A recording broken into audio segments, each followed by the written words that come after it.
If you've ever visited Napa Valley, after you visited, have you ever given some thought to what would it be like to actually live in Napa Valley?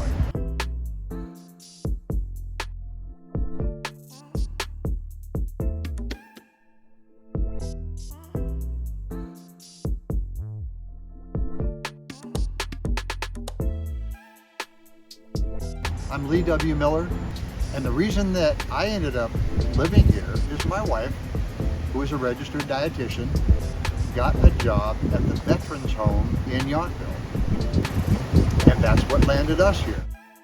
One of the things I love about Napa as a community is this park right here, which is Veterans Park. Veterans are something that my wife and I are very supportive of, but Veterans Park hosts Napa City Nights every Friday night from May to October. And it's free music, bring a picnic, open a bottle of wine, and bring the family, bring the pets. It's a great feature that Napa offers.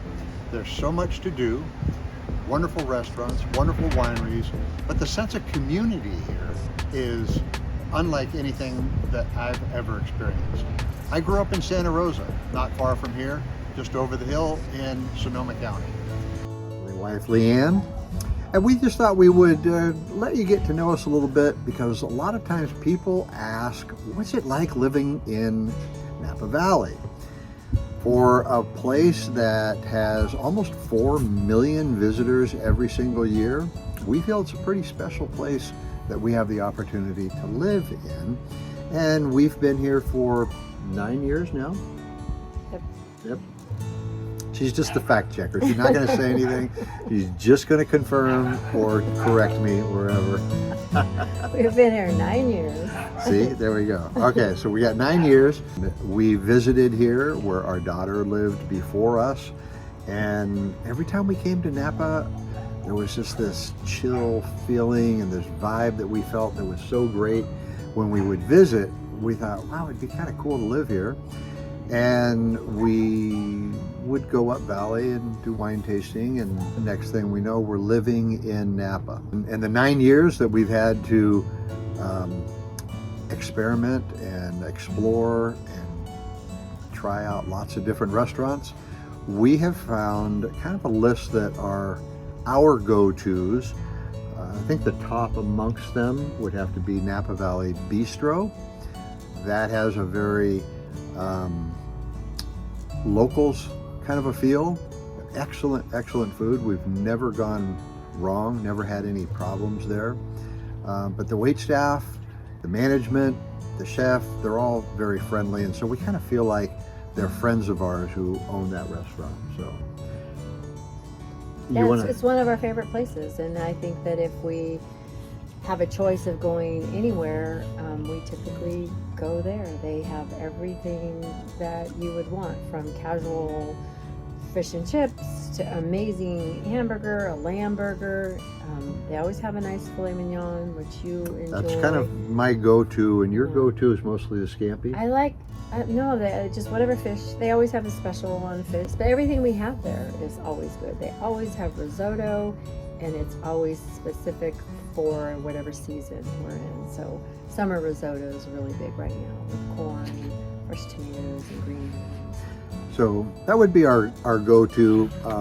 Cole's is also someplace that we regularly attend, dine at. Yeah, they always have a cocktail of the day, so it's nice to sit at the bar at Cole's and just have a cocktail and chat with the bartender, and sometimes have an appetizer or actually have dinner. But that is kind of an expensive It's a little bit, place. more of a special kind of a thing. If you go, you should definitely try the lobster and shrimp bisque in puff pastry. That is one of their big lobster and shrimp bisque. That would in puff pastry. I know you're not a fan of that, but it's delicious. Okay. Some of our others, pasta prego. I like Palisades. Don Giovanni's. For Italian, I think I like Don Giovanni's a lot. They do have the best butterscotch pudding. I know some other people make butterscotch pudding, and it's delicious. There's- I would say that Yeah. that would be true. It's called Top Shelf Butterscotch Pudding. Top shelf, usually a I know- alcohol reference. I know. Well, there is an alcohol reference. There is actual scotch in there. I looked up the recipe. They posted it in the paper one time, but you have to make it for 40 people. So I don't know how to pare it down. I'd be weighing 300 pounds. So, but that's always there's nothing bad there at Don Giovanni's. Don Giovanni's, Cole's, Napa Valley Bistro, Napa Palisades Palisades. Saloon, which is an amazing place. You know, and there's a lot of really beer. great places that have a lot of great places. A lot of places have really good hamburgers. Yeah. I mean, even Andy's right by the car wash is a Right. great cheeseburger, but then so is Compline. Yes. And when you throw in the duck fat fries with Compline, Yeah, Compline. that's a Yeah, special burgers treat. you can't go wrong with a burger here. Every burger in town is usually grass-fed or locally grown, raised beef. There's a special homemade bun with maybe Model Bakery is making their bun. All right, let's make a little shift to some of our favorite wineries in town. When we first moved here, we were like all the other rookies, and we joined every wine club of every winery that we ever went to, and quickly found out that there's a budgetary issue there that doesn't sustain itself. So slowly but surely, we canceled everything except Chapelet. Chapelet, family-owned. Still, a lot of them claim family-owned. They're not so much anymore, but this is just a wonderful family that they just make really good wine. Philip Titus is the winemaker, but they were one of the first to plant not on the valley floor, but at a higher elevation. I think they're 1,300 feet up there on Pritchard Hill. Phenomenal wines and just a great overall experience. And their events are also free For wine for club members. for yes. members anyway. So we found that a lot of the events at other wineries were not free, even for members, and so Right. it got kind of expensive to go out and go to those events. Over $100 per person to go. So. And the other cool thing about Chapelet is they are in somewhat of a consortium where they have what they call GEMS membership. There's about 15 to 17 wineries that if you belong to one of those wineries, you get a special tasting, you get a discount of some sort at any of the others. So we have maintained our membership at Chapelet, and we get to go to Brian Wise and Bialy and Frog's Leap. Hall sometimes is in there, sometimes not. I don't think they're in that group anymore. But Gergich was also one. Mikolo Gergich goes by Mike. He was the winemaker who made the Chardonnay that won the contest in 1976 Great. in France and changed the whole reputation of Napa Valley. Right, they did. And he's probably 94 right now. Yeah, we went to his 90th birthday, and Yeah, he's still in there, still still in the game. Yep. Being a local provides us with Napa local discounts at all the wineries, and Not all of them. not all of them, Yeah. but a lot of them. So there's the list is very extensive. some sort of a Solid discount. Yeah, Leanne's referring to Napa Neighbors, that's right. and that's what it's called. As a local, you need to be forthright and assertive and say, do you offer a Napa neighbor special? And if you're a tourist and you're thinking, well, I'll just try that, be prepared to show your Your ID with a Napa Yes, address on it. So, that's right. Going to talk about Vintners Collective? oh yeah. So if we're not going to one of the wineries that we just mentioned, there are these things called collectives, and they're primarily places where the smaller vintners that don't have the budget, nor do they have the production that would justify selling to distribution. The two that are our favorites are Feast It Forward and Vintners Collective. Feast It Forward is across from the Oxbow Market on McKinn Street and First Street, and Vintners Collective is on Main Street in what is said to be the oldest commercial building in all of Napa. Sustained really bad damage in 2014 with the earthquake, but it's all restored, reinforced, and a great place to go. And they typically carry about a dozen different vintners each. Some of them very high end, some of them, budget approachable. Yes. And we're not wine snobs because we don't really know enough to be wine snobs. So what we do know is what we like and what we don't like.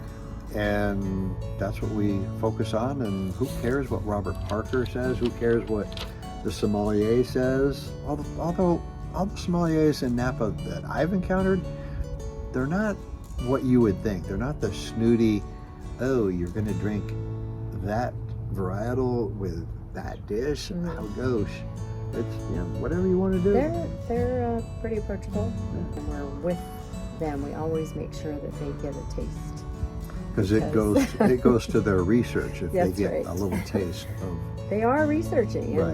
they're usually broke, and so it's always fun to talk to them. And all the restaurants that we mentioned, of course, they all have corkage fee. Napa Valley Bistro did not have a corkage fee for a long time, and now they have. It's only $15, but here's the difference. They give the corkage fee to the kitchen staff because the kitchen staff. Oh, that's nice. And they're going to keep doing that for Is at that least because of another several COVID? months. Because the kitchen staff suffered financially Oh. so much, and at least the wait staff is now getting gratuity and their wages. So keep that in mind. Go to Napa Valley Bistro. That's right. We love Napa Valley Bistro, and we usually go to Bazan Cellars, which we didn't mention, which has music on Saturday night, and then it's on a parklet, and it's right across the street from Napa Valley Bistro, and then Napa Valley Bistro serves food to the patrons of Bazan. So It's a perfect collaboration of it's so Bazan much Cellars fun. and Bistro, and they don't skip a beat. We sit down, we drink Bazan wine, we order off of the Napa Valley Bistro menu. They run it across the street. It's piping hot. It is. And even with that extra challenge, there's never been a problem of we got to send something back. Never have sent anything. Some really good chocolate in town. There's a nuts chocolate. Some great desserts. Oh my gosh, they have ice cream. They make ice cream sandwiches. They make amazing brittle. They have tortilla, lime, Oh yeah, peanut brittle. Oh, It's got just a little so bit of a bite good. to it. Yeah, that's excellent. But Yeah, so check out Annette's Chocolate. nuts chocolate. Karis Cupcakes is always a good little treat. Probably our most popular one would be Sweetie Pies. Oh yeah, I love Sweetie Pies. They're an amazing bakery, and they really pivoted well during COVID. Sweets. It's normally just sweets, But but she then was during doing meals, COVID, yeah, she was offering like a meal for family to go on a certain day of the week, and people were getting stuck at home and getting Right. tired of being stuck at home. So it's nice to be able to get something to go. And they have good gluten-free stuff too? They do. I'm gluten free. Unfortunately, there's a lot of yummy bread around here that I can't have, but they always have some gluten free items in Sweetie Pies. And Model Bakery is starting to carry some more gluten free things. I just had a cookie. Somebody brought me a chocolate chip cookie from Model Bakery, and it was gluten free, and you couldn't tell. You can just eat so much here. But the great thing also is that we can walk from our house to downtown. So all the places that we mentioned, except Don Giovanni's, are walkable. We can walk, and we can walk home, and it's great. So we're getting exercise. Being in downtown, walkable distance, absolutely the best thing that we ever did. It is. And we didn't intend to do it. We bought this place as a duplex with our daughter, thinking that we would be renting out our side and moving back to the suburbs because that's where old people are That's supposed what to we're live. used to, the suburbs. But this has been nice. Yeah, and it's small, but It's just the two of us now, and so we downsized probably a little earlier than most folks. So it affords us the opportunity to dine out and go to wineries. Maybe you want to retire here. Maybe you want to buy a luxury home, the best home you've ever had. Maybe you want to downsize and come here and live in a very small home downtown and enjoy all that Napa has to offer.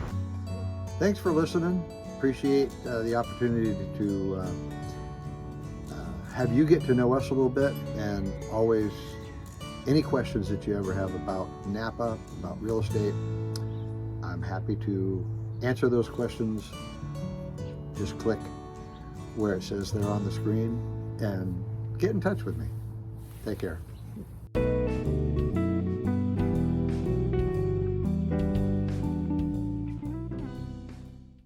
Action. The inside, I don't know what I'm saying. Any of your questions about anything that we just about any test. 1, 2.